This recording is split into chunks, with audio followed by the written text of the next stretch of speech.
హైదరాబాద్ ప్రతినిధి రాజు మనకి అందుబాటులో ఉన్నారు. ఇక్కడ ప్రధానంగా చూసుకుంటే తెలంగాణలో రాహుల్ గాంధీ జన్మదినోత్సవ వేడుకలు ఘనంగా నిర్వహించిన పరిస్థితి, ఇక గాంధీ భవన్లో కూడా దానికి సంబంధించినటువంటి కార్యక్రమాలు చాలా అంగరంగ వైభవంగా నిర్వహించినటువంటి పరిస్థితి. ఇక కర్ణాటక ఎన్నికల విషయం తర్వాత పూర్తి స్థాయిలో ఆయన భారత జోడో యాత్ర ఫలితాలు ఖచ్చితంగా వస్తున్నటువంటి నేపథ్యంలో ఈ జన్మదిన వేడుకలు ప్రత్యేకంగా చెప్పుకోవచ్చు. ఇక ఎన్ఎస్యుఐ ఆధ్వర్యంలో రక్తదాన శిబిరాలు కూడా నిర్వహించినటువంటి పరిస్థితి.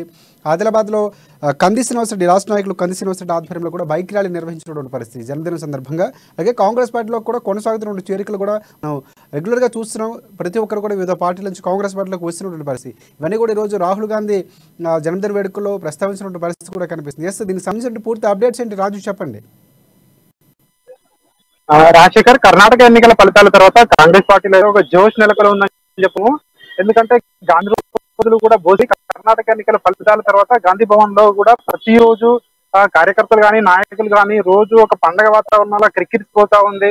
చాలా మంది పార్టీ కార్యకలాపాలలో పాల్గొంటున్నారు. ఈ నేపథ్యంలోనే ఈ రోజు రాహుల్ గాంధీ యొక్క ఏఐసిసి యొక్క 53వ జన్మ పురస్కరించుకుంటూ రాష్ట్ర వ్యాప్తంగా అన్ని జిల్లాలలో, మండల కేంద్రాలలో, నియోజకవర్గ కేంద్రాల్లో కూడా కేకులు కట్ చేశారు, మిఠాయిలు పంచుతున్నారు, బైక్ ర్యాలీలు తీశారు. ఈ నేపథ్యంలోనే హైదరాబాద్ లో ఉన్నటువంటి గాంధీ భవన్ లో అయితే ఎన్ఎస్ఏ ఆధ్వర్యంలో బల్మూరి వెంకట ఆధ్వర్యంలో కూడా రక్తదాన శిబిరాలు ఏర్పాటు చేశారు. సుమారు 100 మందికి పైగా ఎన్ఎస్ఏ కార్యకర్తలు ఆ రక్తదాన శిబిరంలో పాల్గొని రక్తాన్ని కూడా డొనేట్ చేయడం జరిగింది. ఈ నేపథ్యంలోనే ఆదిలాబాద్ జిల్లాలో ఉన్నటువంటి మన రాష్ట్ర నాయకులు కంది శ్రీనివాసరెడ్డి గారి నాయకత్వం భారీ బైక్ ర్యాలీ చేయడం జరిగింది. సో ఇలా నెక్స్ట్ అధికారంలో మేమే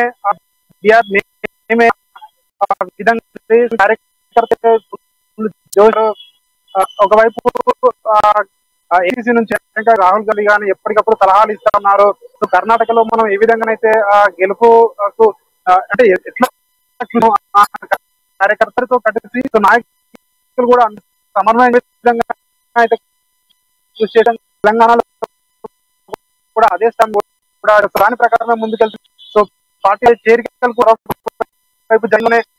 సో గత కొన్ని రోజులు చేరికలు ఉంటాయని చెప్తా ఉంటారు. కావచ్చు, కూచుకుల్ల కావచ్చు. సో వీళ్ళందరూ కూడా దాదాపు 22వ తారీఖున కాంగ్రెస్ పార్టీ తీర్థం పుచ్చుకున్నారని చెప్పి కూడా వార్తలు వస్తున్నాయి.